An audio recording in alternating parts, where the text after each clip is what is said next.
Now we'll start the second session. In this session, again, we have with Dr. Vivek Tiwari, and he will continue the session 2. Sir. Thank you.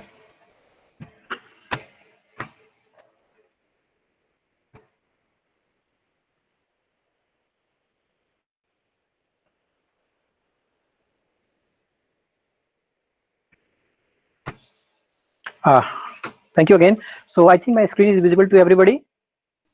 Yes, sir. Okay. Excuse So me, sir. please, I please. have one doubt. Yeah, please.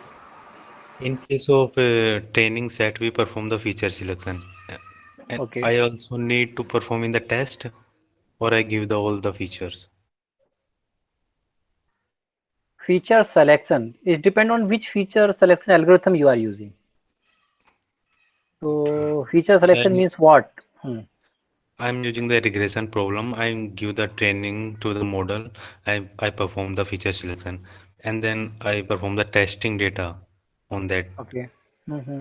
Then I need to perform other one other time to feature selection on the test Yes, data. yes, yes. Why not? Why not? Whatever the things you have done with the training data, same thing you have to do with the testing data. Okay, sir. Thank you. Suppose in training data you have a 10 features, and then Yes. testing data you may know you cannot have a 12 or 13 or 8 features. Same exact feature you want in the testing data also. Okay, sir. Thank Yeah, you, sir. yeah, yeah. Okay, thank you. So in the last class we have discussed, in the last lecture we have discussed about supervised learning. Okay. Okay, so before going to into detail, let me discuss about the type of data analytics. So today discussion we are going to focus on the descriptive data analytics through K-means technique. So we are going to have we will little bit discuss about the clustering. What is the clustering? How to use it? What are the application of those clustering process? And then I will take example of K-means clustering. I will cover the process algorithm of the K-means clustering in detail. Plus, I will also implement it by using the R again and having a data set I have. So today we are going to discuss about the descriptive data analytics, clustering, K-means clustering, and its implementation.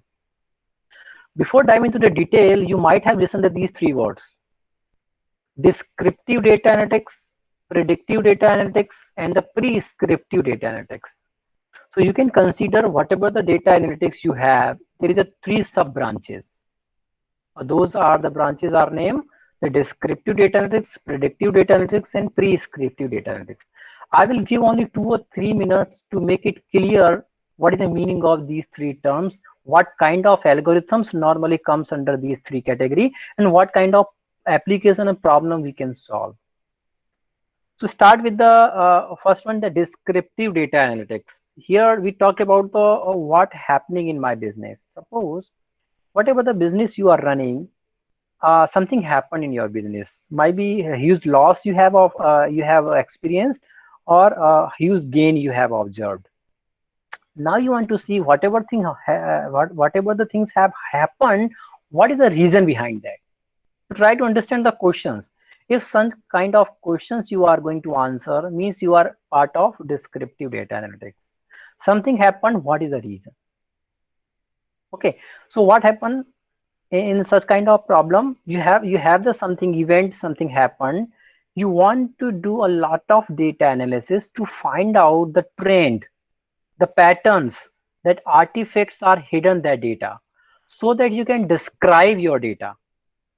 So that's why its name is the descriptive data analytics. Whatever the methods, whatever the machine learning algorithm, data science methods are there, that help you to understand your data, that help you to describe your data, comes under the descriptive data analytics. For example, for simplicity I'm talking about, whatever the graphs and chart and you try to make through your data, maybe that a bar chart, maybe that is a hierarchical structure, that may be a pie chart. Whenever you try to display your data in the term of graph, it's a kind of descriptive data analytics. Because if you have a pie chart, or if you have a bar chart or histogram, means you are describing your data. So it comes under a descriptive data analytics.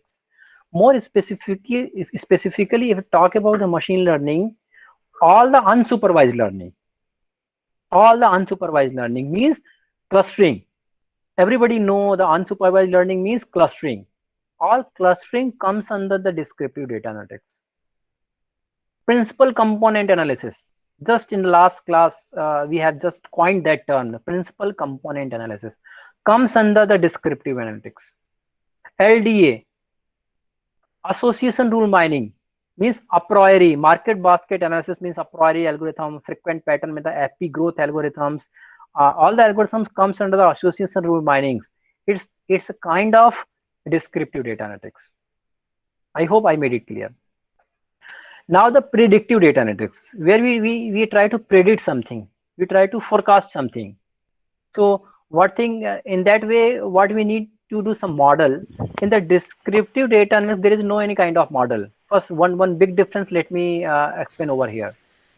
In the descriptive data analytics, there is no any model. There is no any model concept. There is no any kind of training. So one of the big property of the descriptive data analytics is that there is no any training process. There is no any modeling process. There is something. We have to scan, we have to analyze our data in the different direction. So there is no any training process in the descriptive data analytics. In the predictive data analytics, we want to predict something in the future. So first, what I need to train your model in my data. So in the predictive data analytics means training happened.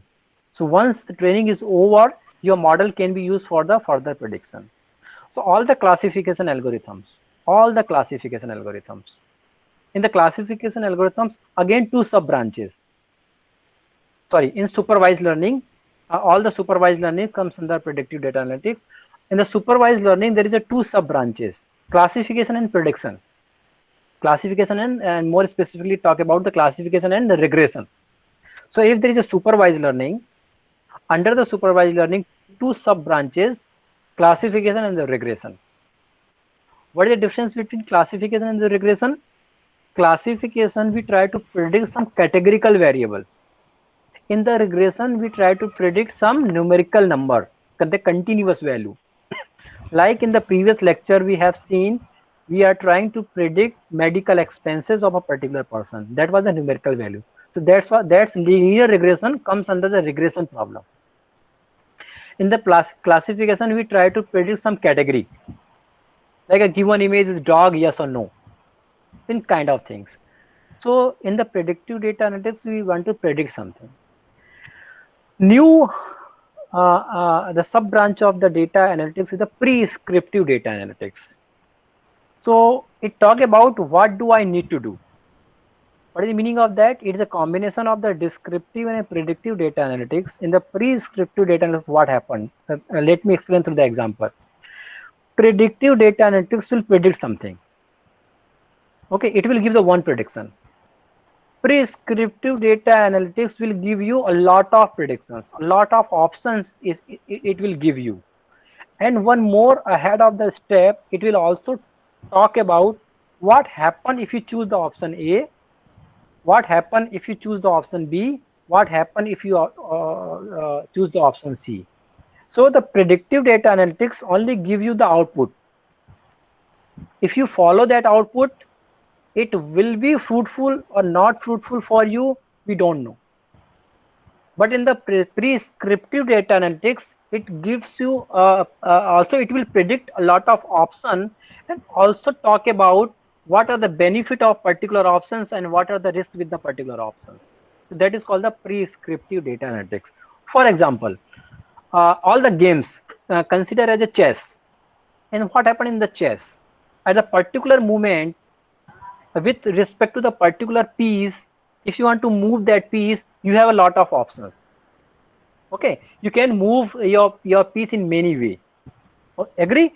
So once you select the particular path, a particular step, the system is able to predict you if you move in that direction, what may happen in the future. What are other options will be open for you. If you choose another path, what are the risks with those paths maybe occur in the future. So that is the best example of the prescriptive data analytics.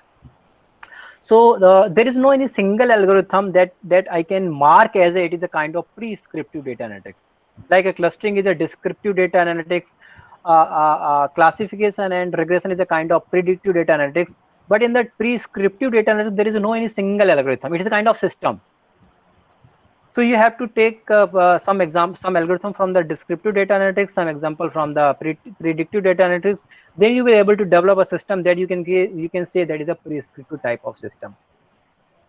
So I think that three words I am able to make it clear what is the meaning of descriptive, predictive, and prescriptive. It was there is a need to discuss these things because the title of the today's presentation is the descriptive data analytics. Now I'm going to start with the clustering. 1 minute, let me open my file. Okay, I request again to everybody, please mute yourself. Some noise is coming to me.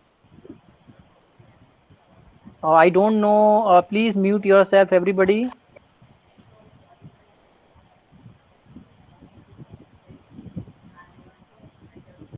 Okay, thank you, Mr. Sumit Kumar. Okay, thank you. So thank you for your cooperation.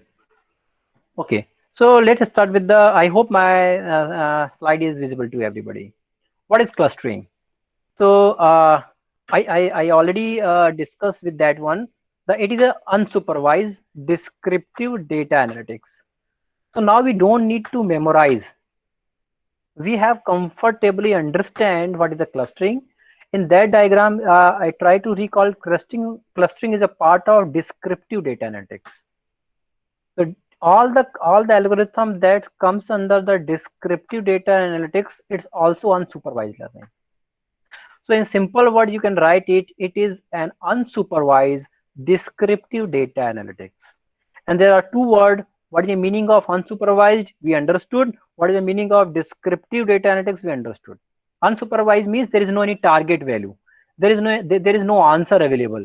There is no output variable available. Normally, output variable guide you whether you are learning correctly or not. During the learning, whatever the model predict, we try to recheck with its real answer. That is called target variable. If answer match, okay. If answer doesn't match, we feed back the error to the model. Then the model relearn all the concept. That is called supervised learning. There is something that is supervise your process. Unsupervised learning, there is no output variable, there is no answer, there is no any target variable. Okay, so nobody is there that going to tell you whether you are correct or not. So that's why it is called unsupervised learning. Okay, comes to the definition. Definition is that about the clustering. So clustering is the task of dividing the population or the data points. Population means that is a correct word in the data science. Normally we use the word dataset. Dataset is not a correct word. Either you should use sample or a population. There is two words. Sample and population are entirely different. For today's discussion, the sample and population are same. So when I call population, sample, and data set, for a today discussion, those three words have the same meaning, but they are totally different words. So the clustering means whatever the data set a population is giving to you, in the clustering we try to divide your data or try to group your data into the multiple groups, such that the data items that is a part of one group are more similar to those data that is a member of another group. So let me explain it in more detail with the example. So cluster, what is the meaning of cluster? Cluster means a single group. So whatever the data set is given to you, you can divide your data into the multiple group. In that multiple group, individual group, technically we call as a cluster. So what is a cluster? So cluster is a group of objects, a group of observation, a group of data that belong to the same category and share the similar property.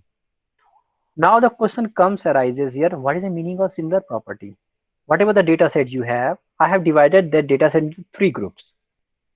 Now I am saying each groups, whatever the data content, should share the similar property.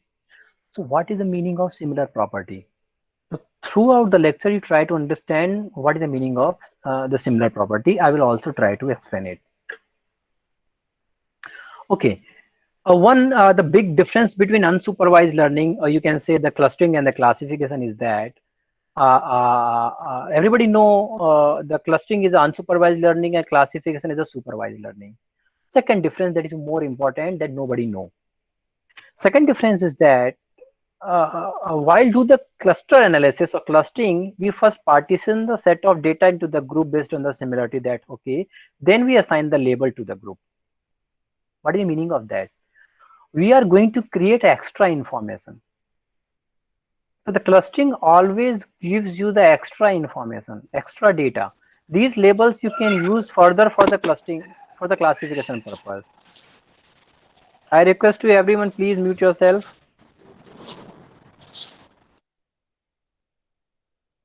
Thank you. So in the clustering, we generate the new information. Take it example. Suppose this data set is given to you, that is a customer data of a particular vendor. You can say as a Big Bazaar or DMart, whatever you can consider. These are the customer data. And I have applied the clustering process, suppose. And that clustering have created two clusters, the red color cluster and the blue color cluster. For a simplicity, you can consider it the red color cluster and the blue color cluster. Once it has created the cluster, then we have to further analyze the data items that belong to the particular cluster. Suppose after analyzing the data items of the red color cluster, we get to know that these are those customers who are clustered together. Normally they purchase the electronics items. So whenever they visit to our shop, they normally purchase the electronics item. And another group of customers are there who normally when visit to the shop, they normally purchase the daily item, daily usable item or grocery kind of item. Agree? So the clustering has created the two cluster, and luckily the cluster one, all those person who share the same property. Now you can understand the meaning of sharing the same property. Whatever the definition, you just Google it, always it comes with the term, the data items of the particular cluster always share the similar property. So now to understand what is the meaning of similar property. Similar property means that characteristics, buying pattern. So if those are the customers in the red color cluster, normally they have a habit to purchase the electronics item. Those are the customer to purchase the grocery item, the blue color customer. So what the knowledge I have generated to the clustering? These are the electronics item lover, these are the grocery item lovers. That is the new knowledge I have generated.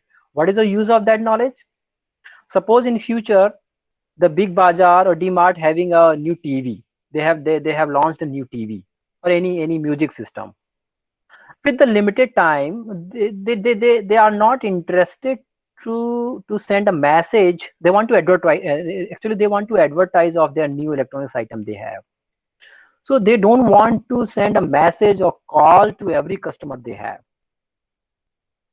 They want to call those customers who are really interested. So if that Big Bazaar have already applied the clustering process and they have this red color customer already they only call them, only send the message or email to those red color customers, because they are those customers who really frequently purchase the electronics item. So in that way, what the benefit of the company? They reduced a lot of cost to calling, to sending a message to everybody. That is called target customering, target advertisement. And with the limited time, they improve the probability of the success of their advertisement, because they have target customer they have contacted only. They don't need to contact other person they are not interested. So in that way, the clustering perform in the business. They hike the business process and business benefit, and this is the way they generate the new information. Electronics item lover, the grocery item lover, the information. Ultimately, you have to keep that information. So ultimate, what does become? These information become the feature. Many of the participants have asked about the features. So that is a very good example of the feature. ultimate clustering create a new feature. You can include that feature in your data set. Again, you can apply your data set to any classification process. So suppose you want to you want to use that data for a classification. You can use your data, but once you have applied the clustering, then you have a new feature. If you include your new feature in your data set, then feed that data set as an input to any classification method, it will improve the performance. 100% it will improve the performance. Agree. So now the question may be like that, how to include such kind of feature in your data set. I will tell you, don't worry about that. First, let me explain one confusion. Many of the students having a confusion like that. So suppose that is a data set is given to you at the left hand side. What is the original data set? Once you apply the clustering process, and there is a 3 cluster: green color cluster, blue color, and red color cluster. So what happened actually? The people think about that the clustering process physically divide the data. They physically group the data. They cut and paste and make the 3 group. It is not like that at all. In the clustering process, the data distribution is intact. Means whatever the data are distributed here, the same way data is distributed. Data distribution means the relative distance between any 2 item set, any 2 observations are in the both case are same. Means after the clustering, I am not going to change the data at all. I am not going to physically touch the data. That is the beauty of the clustering process. But how it happened? Let me explain with the example. Very interesting. Please, everybody, please focus over here. What happened? Suppose the data set is given to you: x1, x2, x3, x4. These are the feature variable I given to you. You apply this data into the clustering process. Okay, it has created 2 cluster. Okay, red color cluster and blue color cluster. Okay, red color cluster are the electronics item lover. These are the grocery item lover. So what happened? How to include these newly generated information into the whatever the data set you have? What happened actually in the clustering process? Really, it happened. It create a new feature, new variable. It create that is called cluster. Whatever you want. Okay, it will mark only R B R B R. So whatever the data set you have, it create a one new column. Against column, which particular observation belongs to the which cluster, it give the new name only. R B blue cluster, and R cluster. So what happened? Whatever the Excel file you have, okay, after clustering, it will create a new column here, and the column will contain which observation belongs to the which cluster only. So actually, it is a normally categorical variable. So whatever the output is given by the clustering is a categorical variable. You may be represented by 0 1 0 1 1 1 1 like that. If there is a more cluster, 0 1 2 1 2 like that, you can give the name. So in the clustering, it will add a new feature in your data set, and the new feature represent the particular observations belongs to the which cluster. Now you have a new feature you can use for many purpose. You can use for it feed to the any classification algorithm also. You can do experiment. If you have a 3 feature, you apply the decision tree. Okay, you see the accuracy suppose 23%. You just include the new feature cluster, again feed the same decision tree. Most cases the accuracy will be improved 100%. It happened. So that is talk about the clustering. Okay, going to the next discussion. Objective functions. So every machine learning algorithm, whether it is unsupervised or supervised, there is an objective function. Like in the linear regression, least square method, or that was the gradient descent, or maximum likelihood method, that was a training method, is a kind of objective function. So once you follow the objective functions, means you are in correct direction, otherwise you are in the wrong direction. So in the clustering, I'm not teaching here k-means. I'm teaching here, discussing here the clustering. So whatever the clustering algorithm further you will study, maybe DB scan, maybe k-means, maybe hierarchical clustering algorithms, these concepts are same for everybody, for everyone. So here there is a two objective functions in any kind of clustering algorithm.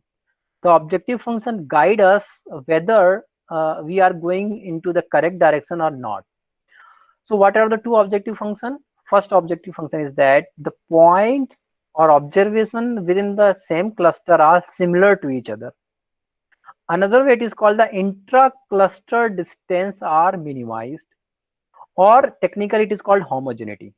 I will explain it with the example, don't worry about that, try to understand. It is talking about if the data items are belong to the same cluster. It's apply on the one cluster, all the data items or observations are belong to the same cluster, means intra-cluster distance should be minimized, means it should be higher homogeneous cluster. Another objective function is talk about that if there is a 2 points or 2 observations from the different cluster, this should be dissimilar. So what is the meaning of dissimilar? Means inter-cluster distance should be maximized. That is called heterogeneity. So I will try to increase the homogeneity. I will try to increase the heterogeneity during the clustering process. Clustering process is the iterative process.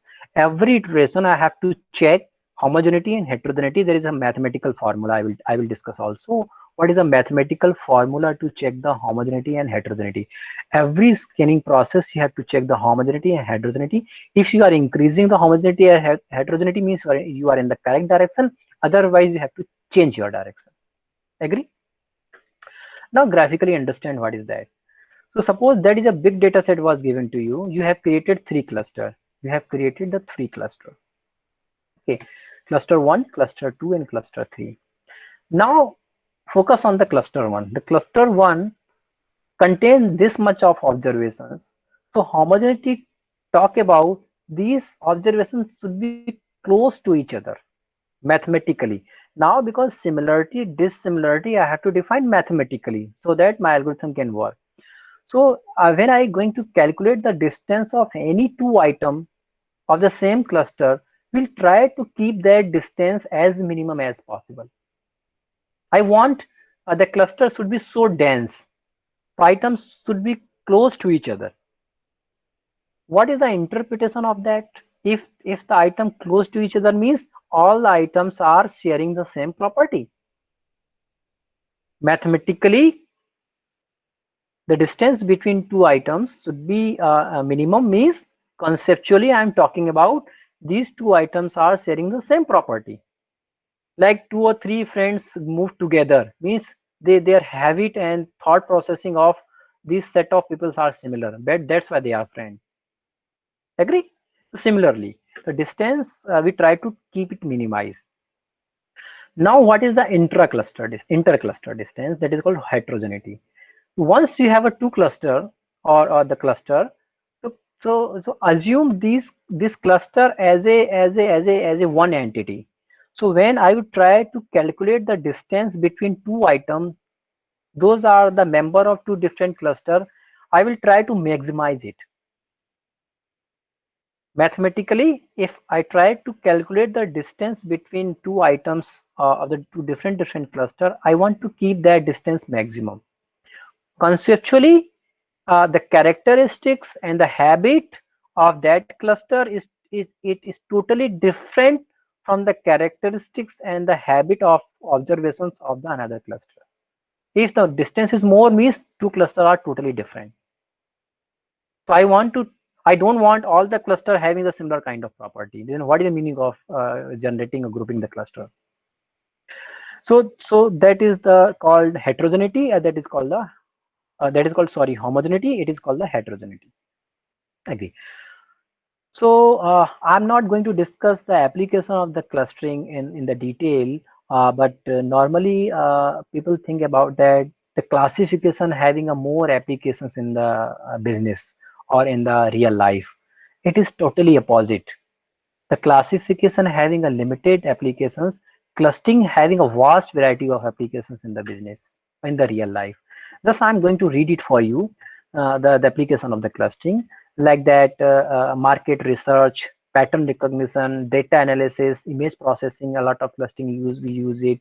Suppose we want to know the purchase pattern of the particular customer, like Amazon.com. Whenever you click when you log in, it will start giving some suggestions. It's because of clustering. Suppose taxonomy you want to create, maybe plant, maybe animal, maybe any kind of taxonomy. The taxonomy means you are creating the hierarchy. Cluster, then a smaller cluster, then again a smaller cluster, then again a smaller cluster. Ultimately, it can be happen through the clustering process. Unlike all the geo related applications like land use pattern and geographic location, Google Map, what kind of geo or satellite related image analysis you want to perform, you have to apply the clustering process. Google.com, you want to classify your document. The word is written classify, but it's not classification. Ultimate classify here means you are grouping the document on the web, the Google.com. Whatever you are searching, you are typing. Ultimate clustering process perform backside. So that is also a kind of clustering. In the security, like outlier detection applications, fraud detection, anomaly detection, in many ways only clustering we use it. So the clustering having a vast variety of applications. So never think about that clustering have a limited applications. I was not able to include all the other possible application of the clustering. Okay, so just leave it. Now going to having a further discussion. There is a variety of clustering methods. Category, not method, I will say category. So first category is the partitioning based clustering.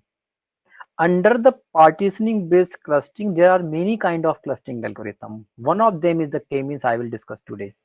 So it is not only partitioning based methods means only k-means. There are other many algorithms comes under the partitioning based. One of the example is the k-means. Similarly, hierarchical based clustering method, Algomerity one of them. Density based clustering algorithm, that is most popular. DBSCAN is the most popular, one of the most popular clustering method, is a one of type. So similarly, there are other method like the rule based clustering, grid based clustering method. So there is not only three kind of category, there are many category. Under a single category, there are multiple methods are there. Okay. So today, for the simplicity, we are going to consider the partitioning based method, where I will focus on the k-means clustering algorithm. Okay. Okay. So in the partitioning based clustering, what happened? Whatever the object is given to you means an observation and the data set is given to you. Out of n data set, you have to create a cluster of k. K means any number, 2 or 3 or 5 or 10, whatever the number of cluster you want to create. So there is a two number, n means total number of observations, k means total of cluster you want to looking for. So k is always be less than or equal to n. Agree? Means suppose I have given the observations, a data set having a 5 observations. Then I can create a 5 cluster at most. Agree? I cannot create a 6 cluster or a 7 cluster. Agree? I am saying these things in quotation, okay, in quote. It is not correct. I will take it in the further discussion. Don't worry about that. So the partitioning method, what happened? Some conditions are there. Each group contain at least one object. So whatever the cluster you have created, suppose 3 clusters you have created. So it is not possible any cluster having a 0 item. Means empty cluster is not possible. Okay, at least a cluster must contain at least one object. Okay. Second is that each object must belongs to the exactly one group. That is called hard clustering. There is a two kind of clustering, hard clustering and soft clustering. So I talk about a particular observation cannot be a member of more than 2 cluster. So each objects must belong to exactly one group. So having an example of hard clustering and soft clustering. Hard clustering, what happened? Each objects belong to the single cluster. Either the particular observation will be a part of cluster or will not be part of cluster. But in the soft clustering, there is a sharing possible. There is overlapping possible. Like this, you consider that this observation is it is a part of this cluster and it is a part of another cluster also. So that is called soft clustering. There is a no hard boundary. There is a soft boundary. So particular member can be a particular observation can be a part of a more than one cluster. That is called soft clustering. Okay. So for the simplicity, whatever the discussion we are going to have, we will discuss about the hard clustering related. Okay, so today we are going to discuss about the hard clustering only, because in the K-means clustering comes under the two version. K-means clustering with respect to the hard boundary, K-means clustering with respect to the soft boundary. For the simplicity, we try to keep our discussion limited to the hard clustering. Okay, so having the K-means clustering. So K-means clustering is one of the fundamental or widely used algorithms of the clustering process. A lot of versions are there in the. Lot of researcher, academician have worked on the K-means clustering, and they have come up with a lot of different versions of the K-means clustering. So if you Google it, 100 of K-means clustering versions you may find it. So today I will discuss with the simple original version of the K-means clustering algorithm. Some key point. The K-means algorithm assign each of the n example to the one of the K cluster. Agree? So whatever the data set is given to you, ultimately you are going to divide your data set into the K cluster. Here, the limitation of the K-means clustering you can consider, you have to decide the value of K. So whatever the data set is given, when you call the K-means clustering algorithm, you have to pass as a parameter how many cluster you want to create. So it may happen, how can you say my data set will have ideally 2 clusters? Or they may have a 3 cluster, they may have a 5 cluster, they may have a 6 cluster, meaningful cluster. Sorry to say, I will say, suppose whatever the data set you have created, suppose the K is equal to 2, some of the candidates, some of the data science engineer have passed K is equal to 2. Then somebody will say, why not K is equal to 3? Why not K is equal to 4? Like that. So that is the problem with the K-means clustering. Yes, there is a method that is called elbow method to decide the ideal value of the K.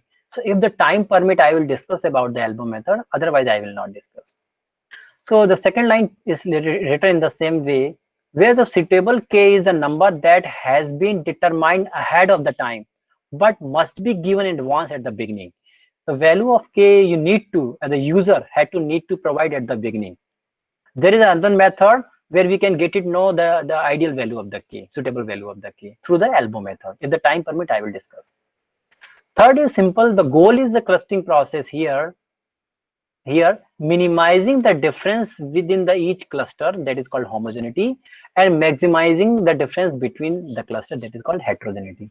That is two objective function I have already discussed.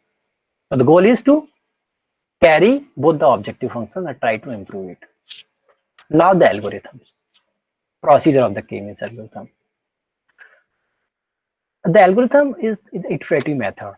The K-means algorithm is an iterative method. Iterative method means there is some steps that you have to call it again and again until some criteria match. So there is a two phases of the K-means clustering, the updation and the assignment. So you have to call multiple time updation, assignment, updation, assignment, updation, assignment. Okay. So how it start with, take here. First, it assigns the example to an initial set of K cluster. Randomly, the algorithm will assign your observation to one of the cluster. Whatever the data set you have, it will assign to randomly any of the cluster.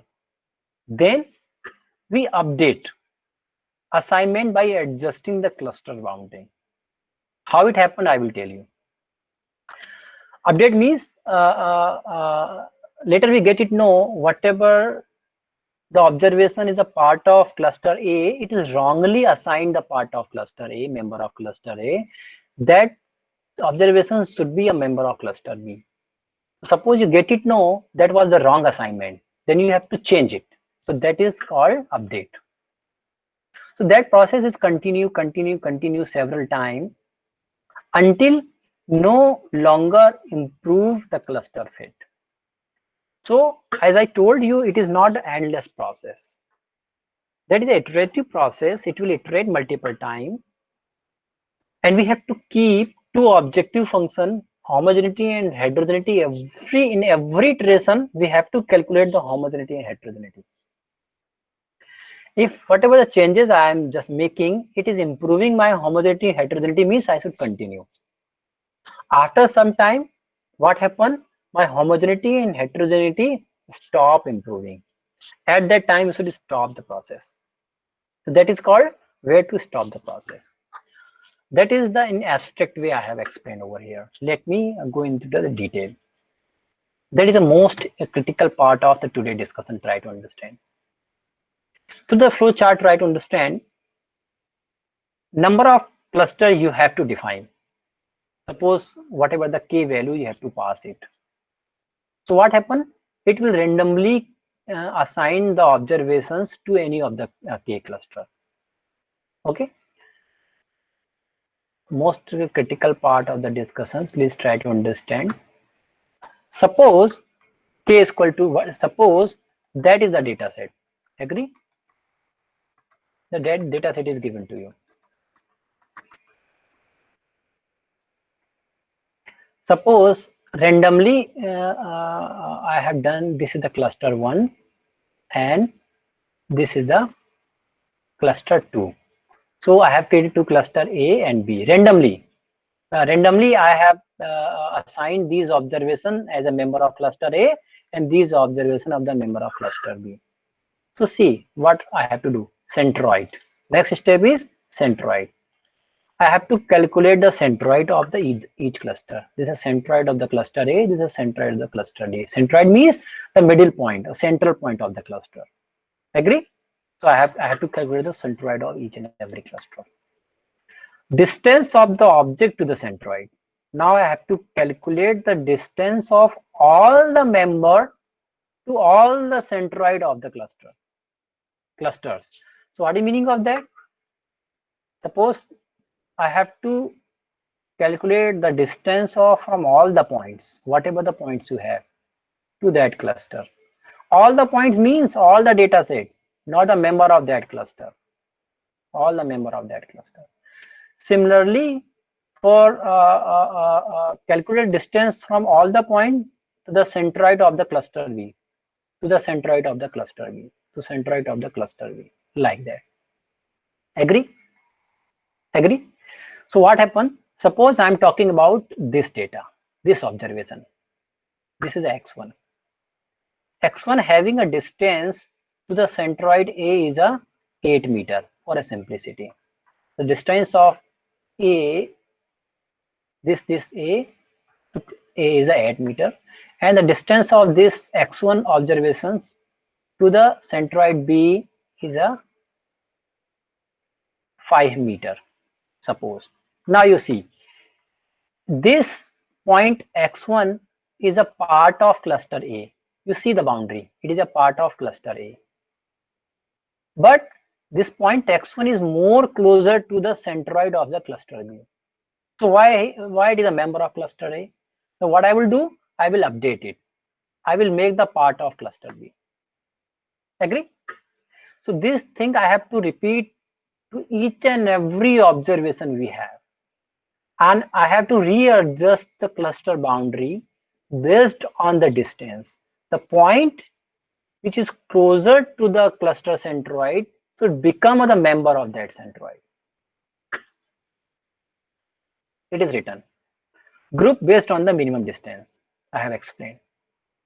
Okay. So once what happened? It will change the boundary. Updation will happen. Then we again have to calculate the centroid of the cluster A and B, because some of the items have shifted from here and there. So centroid get changed. So again I have to calculate, I have to repeat it in multiple times. Meanwhile, I have to first I have to calculate the homogeneity and heterogeneity. Once update, again homogeneity, heterogeneity, again update, homogeneity, heterogeneity, again update, homogeneity, heterogeneity. These are the parameter every time we have to calculate. So that thing is written. So if I'm improving the my performance, I should continue. Otherwise, end the process. So here I have to see the stopping criteria, how to stop that iterative process. So there is a 3 condition. First, changes. Data points movement between the cluster does not improve the cluster fit criteria, homogeneity or heterogeneity. What I meaning that even the data points are moving here and there, but whatever my objective functions, they are not getting changed. They are stable. So why I need to go for a next iterative process? I should stop my recursion process here. Second stopping criteria may be that data point stop shifting. It may happen after some iterative process, some after iteration, maybe 100, 20, 500, whatever you want. The data, the cluster becomes stable and data items are not moving. Data items are stopped moving. So we should stop the recursive process again. Third is most important. Set it advance in number of iterations. Sometime happen the condition first and second doesn't match. Means it continue improving the homogeneity, or continuous shifting the data point from the cluster to cluster. So it is endless process sometime happen. So what happen? We set in advance the number of iterations, means 100 number of iterations you should go it. Before 100, if either condition 1 and condition 2 match, stop it. Otherwise, after 100 iteration, whatever the cluster are there, I will consider as a final cluster. So I hope 3 stopping criteria I made it clear. Any questions you can ask? Okay, so that thing about the stopping criteria. Now I was talking about a lot about the distance between 2 points. So I think many of you already aware about that. Mathematically, there are so many distance matrices you can employ for calculating the distance. One of the famous distance matrix is the Euclidean distance. Agree? So suppose there is a 2 point x1, y1, x2, y12. That is a 2-dimensional space. That is a formula for calculating the distance between 2 points by using the Euclidean distance matrix. If there is a more number of data points, more number of features, you can extend that formula in a simple way. Example is also given. Suppose these 2 points are given. You put into the formula and just solve that formula. Whatever the value you are getting, that is a difference distance between 2 data points. Similarly, there is no only a single Euclidean distance matrix. There are many matrices are there. You can use Manhattan distance matrix, Minkowski distance matrix, Spearman correlation distance matrix, or edit the distance matrix. Means you can change the distance matrix. You can introduce your distance matrix. Okay, now the important point, like we have seen in the linear regression, the moment you will change the training method, like a least square method to the gradient descent method, whatever the final model you will are getting, it will be different to others. Similarly, the moment you will change the underlying distance matrix, final cluster will be default.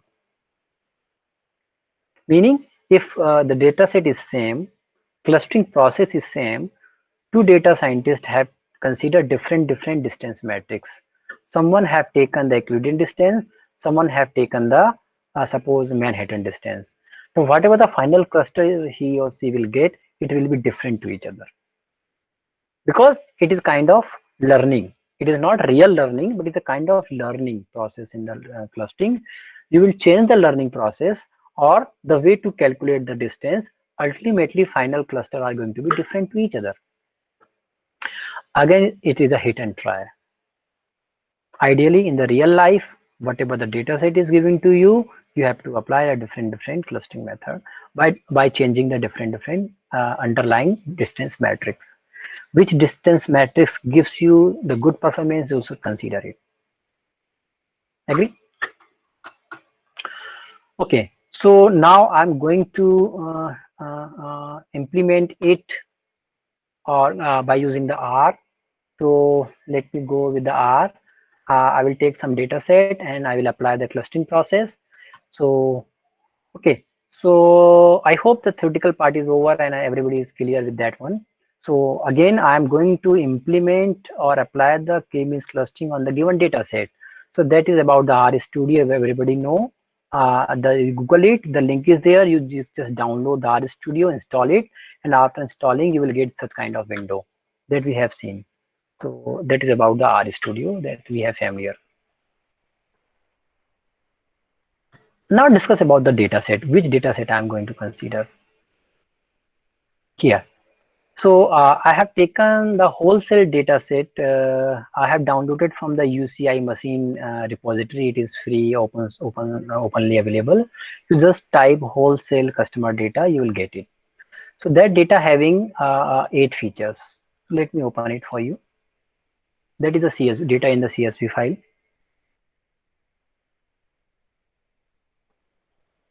You see, these are the 1, 2, 3, 4, 5, 6, 7, 8, 9 features are there.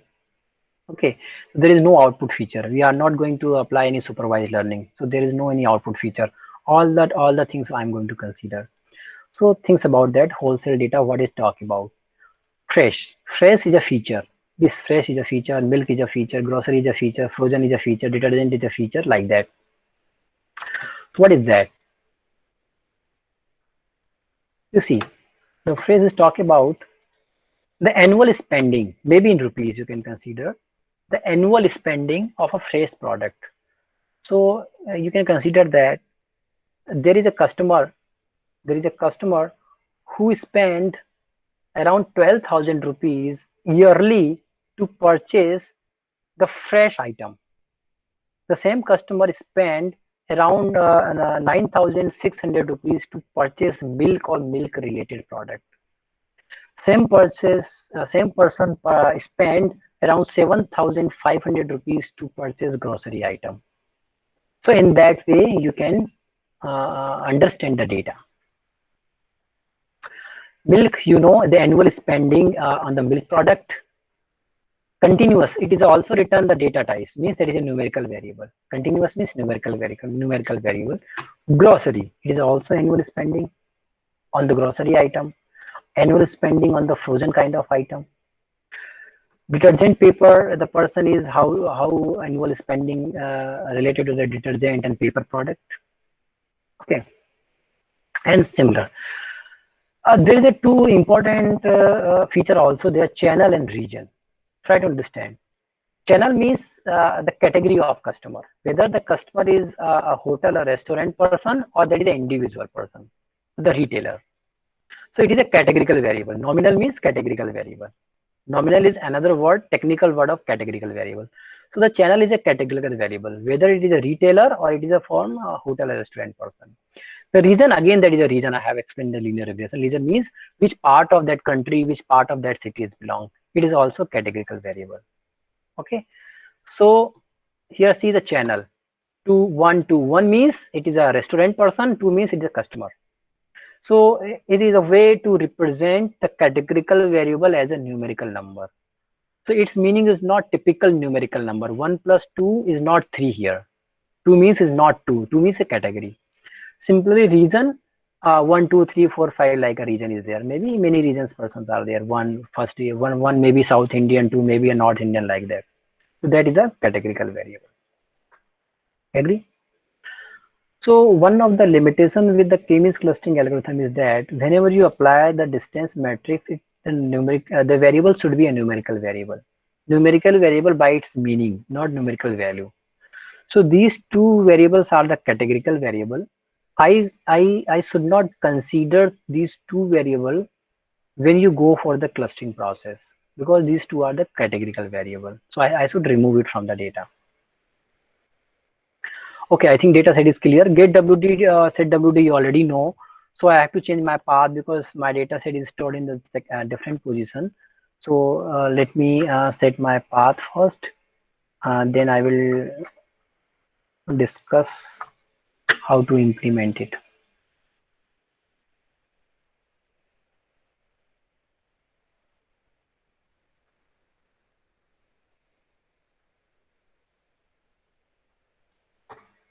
Okay, first let me upload my data. Everybody know how to upload read.csv, and the file name is wholesale customer data.csv. You can see over here, this is the file name, wholesale customer data.csv. So let me upload my data into the R environment, and the data variable I'm using, the name is data. So whatever the data is there, I'm going to store in the new variable data here. You just see it and just try the data. It is successfully uploaded. You see it. My data is successfully uploaded here. Okay. So now what I have to do? I have to remove these two columns, because these are the categorical variable I should not consider.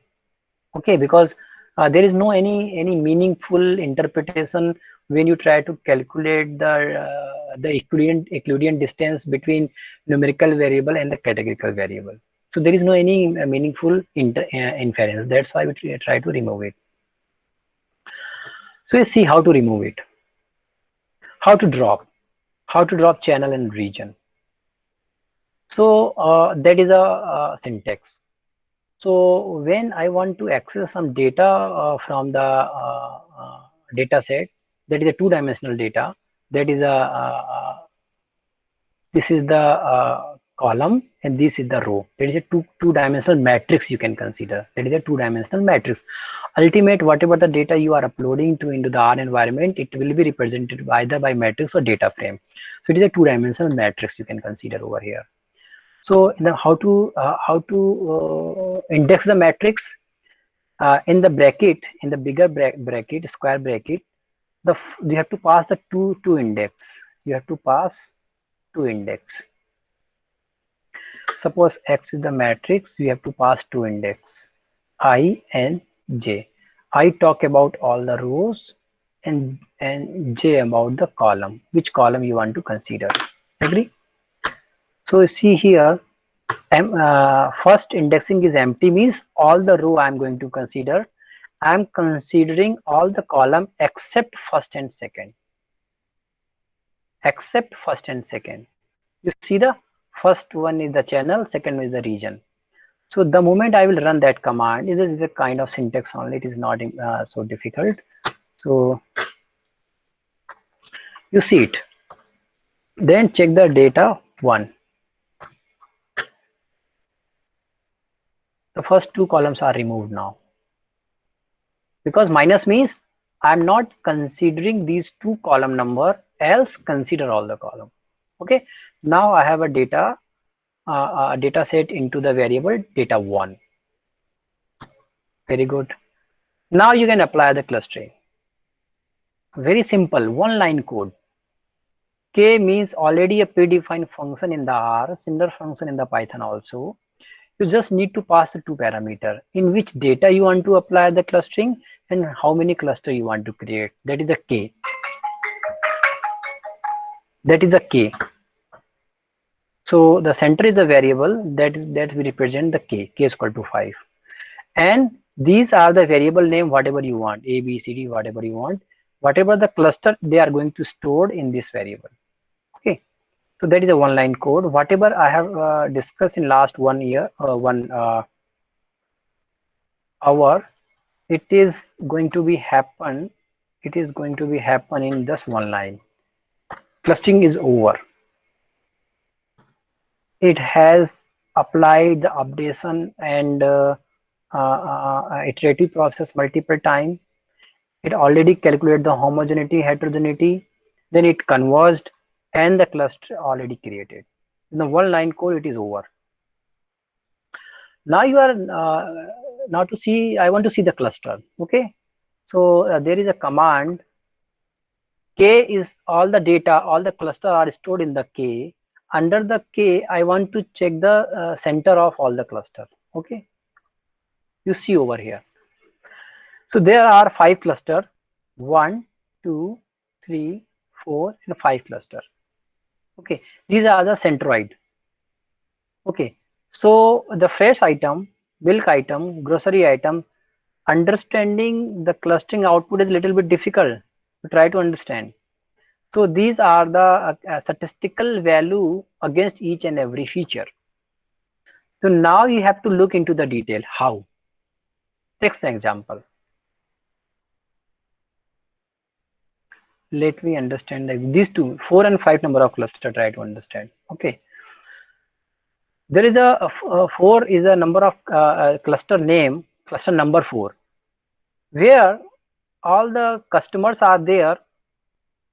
A group of customers under the cluster number 4, they combinedly spent 37,000 rupees for the milk related product. Similarly, there is another cluster number 5 with a group of cluster who spend only around 4,000 rupees for the milk related product. You see the difference. Similarly, these are the set of customer who spend 46,000 rupees for the grocery item, and another the five number cluster are those persons who spend only 5,000 rupees average in a yearly for spending the grocery item. So what kind of the meaning you can infer from that kind of way? You can say these maybe are the customer from the fourth number cluster are very rich, because they are spending a lot of money for purchasing the fresh items for the milk related from the grocery product. And the 5 number are those customers who are really little bit poor family background. They are rarely purchase milk or milk related product. So what happened? If you have a new product related to the milk, whom you are going to contact, whom you are going to send a message? Customers who are the part of 4th number cluster, a customer who are the part of 2nd number cluster, because these are those clusters where the people are spending more money related to the milk related product. Agree? Similarly, the government also having a different kind of policies. Government may think in future these are the set of people who are consuming milk or milk related product very less. They may have a calcium and bone related issues in future. So the government may launch social and a different kind of policy and scheme to those person who belong to this belongs to this category. Government may provide the milk in very subsidy format, and may provide a calcium tablet for free of cost to them, like that. So in that way, output of the clustering you have to understand. It is not a kind of classification that easily you can see whether they are predicting correct or not. Clustering only will create the cluster. An individual cluster property you have to infer. Okay. Now there is a command table you already know. In the last class I have discussed. The table command will give you the size of cluster. So suppose cluster 1 having 23 observations, cluster 2 having 80 observations, cluster 3 having 223 observations, like here. You say the one disaster here. Cluster 5 having more number of observation, means more number of people, even they are consuming less milk and fresh and grocery related product. Where the customer 10 number of customers are in the 4th number cluster, they are spending a lot of money. So that kind of things you can validate it. So that by table command you can see the size of cluster. Agree?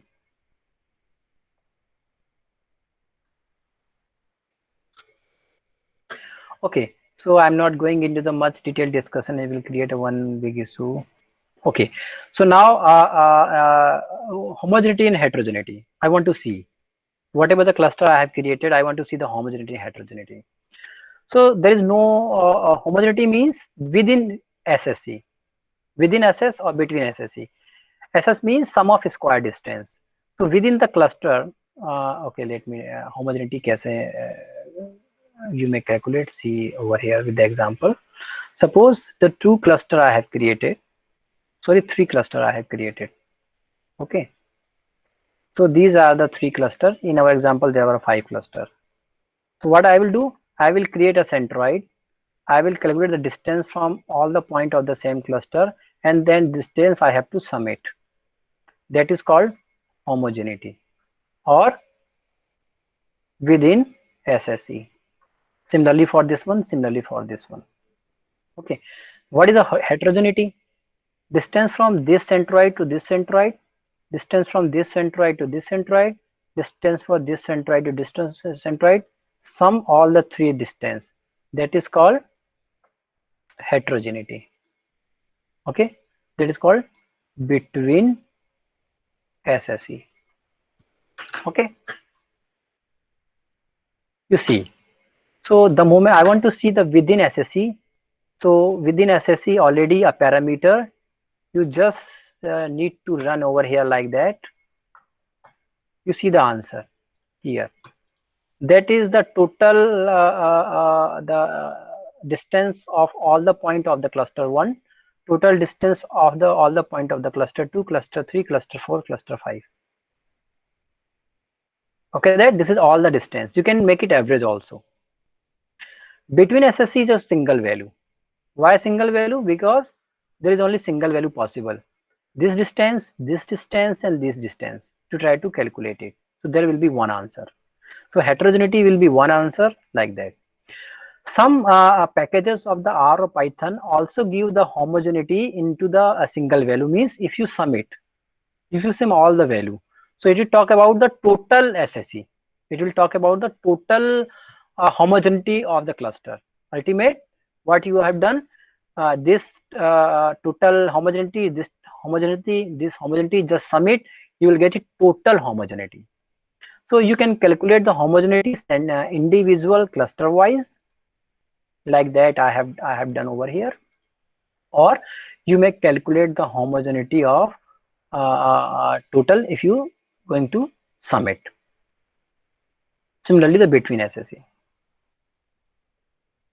Agree? Okay. So okay. So one thing I have left it upon over here.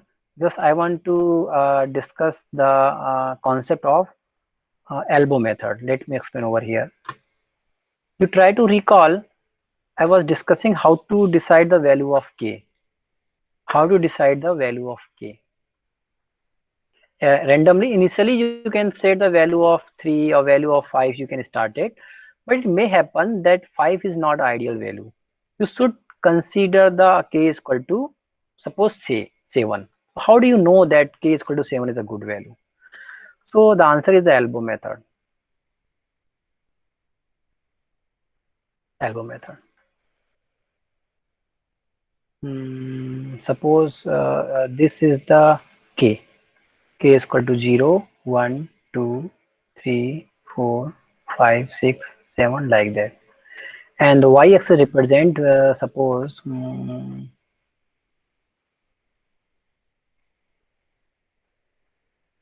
within SSE. Okay, suppose total. Suppose total. That is total within SSE. So there is a phenomenon time when the k is equal to suppose I started with the k is equal to 1, and suppose SSE is this one. So it is the fundamental rule or phenomenon that the moment you will increase the value of k, within SSE always decrease. Within SSE always decrease. Within SSE always decrease, always decrease, always decrease. Decrease means what? Suppose k is equal to 1 you have observed, and k is equal to 1, you have applied all the clustering process. Okay, and total SSE is 25. Now the k is equal to 2, it will create a 2 cluster. SSE will always decrease. Now k is equal to 3. There is a 3 cluster. 1 is equal to 3. SSE will be 20. Okay. Then k is equal to 4 cluster 18. Then 17.5. Then 17. Then 16.8. then 16.7. Slowly it will also decrease. Why? I'm not going to touch it, why it happened. So now you have to draw a graph. You have to run the K means clustering with all the possible value of the K. You can consider the bigger value of the K.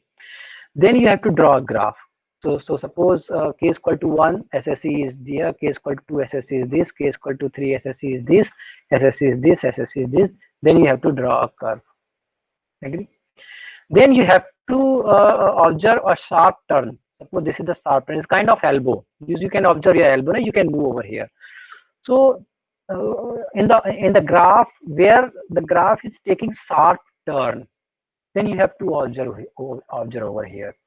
So suppose sharp term is here. So the K is equal to 3 is the ideal value. For somebody, K is equal to, maybe he can say, so this is the elbow. So the K is equal to 2 is the ideal value. Similarly, like that, with all the possible value of the K, you have to draw a elbow method. Elbow method will create a curve. Then curve maybe like that and maybe something like that. So suppose this is the elbow method. So against elbow method comes with which number of K, it should be an ideal value of K. So that is called the elbow method. Agree? So that was from my side about the clustering process, and I hope I made it clear. So now I'm going to open the discussion and question answer forum. You can ask the questions or any confusion if you have, please.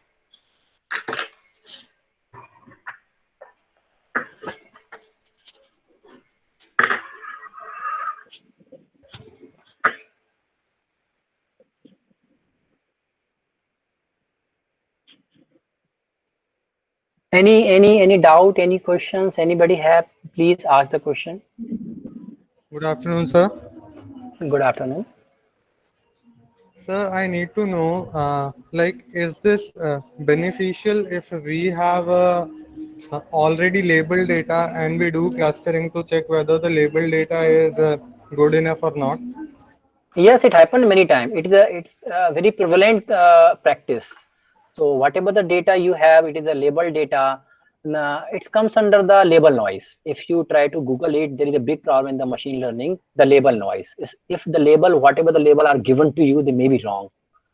So you want to recheck it, reconfirm it, whether the labels are correct or not. You just apply the clustering process and you try to map the observations of the same labels should be a part of same cluster. So such kind of things you can test it. It works. It is a very prevalent. It happened many times.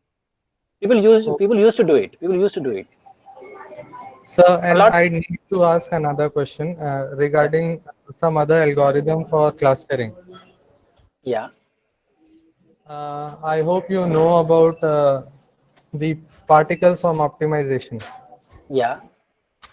So how we can use this particular algorithm for doing the clustering task? Can you please elaborate? Yeah, particle optimization comes under the optimization technique. So clustering is not a kind of optimization method. In the optimization, we have a different kind of objective functions. Normally, we use a different kind of optimizer over there. So it's a particular optimizer you can consider. They can work differently the way the clustering works. So it's totally a mathematical function of the optimizer you are using. So it's like a swarm particle optimization, ant colony bee optimization. So in that way you can use genetic algorithms and other. The concept is totally different from the clustering.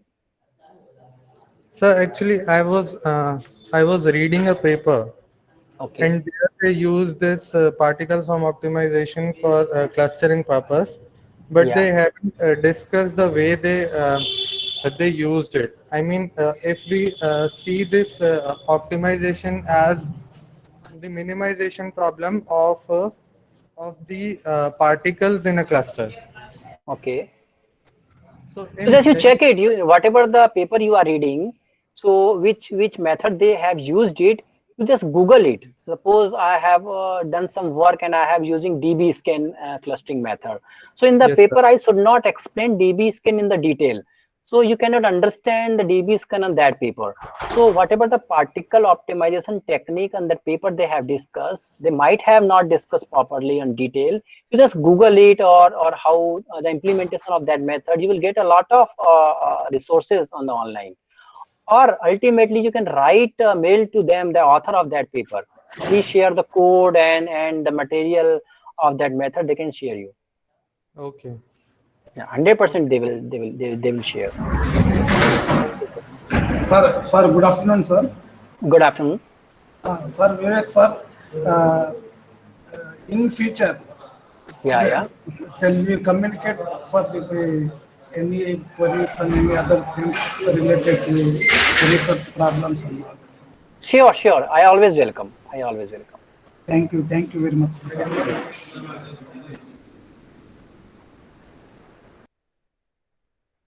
Hello, sir.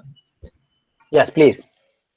Sir, the function in R of between cluster SSE was showing one value. So is it assuming that the distance between the clusters are all same, or is it the sum of all the distance between the clusters? It is summation like that. You see it. Suppose there is a three cluster A, B, and C. Distance is 8 kilometer. Distance is 2 kilometer, and distance is 100 kilometer. Maybe like that. So total between SSE will be 110. Summation of all these three values. It is Okay, like sir. that. Okay, sir. We try to maximize it. We always try to maximize it. Okay, sir. Thank you, sir. Yes.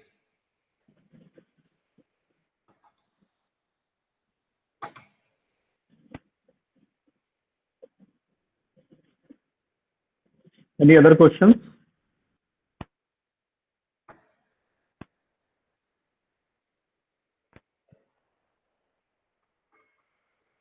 Okay, no issue, Dr. Krishna. They may contact later if they want have any questions. And Yes, sir. Yeah, please, not issue. We will provide your contact details, sir. If anyone have questions, they can contact you. So Sure. thank you very much, sir, for accepting our invitation and delivering a nice talk.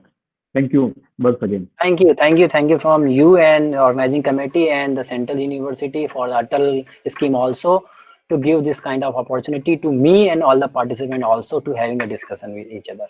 Thank you. Yes, thank you, sir. Thank you. May I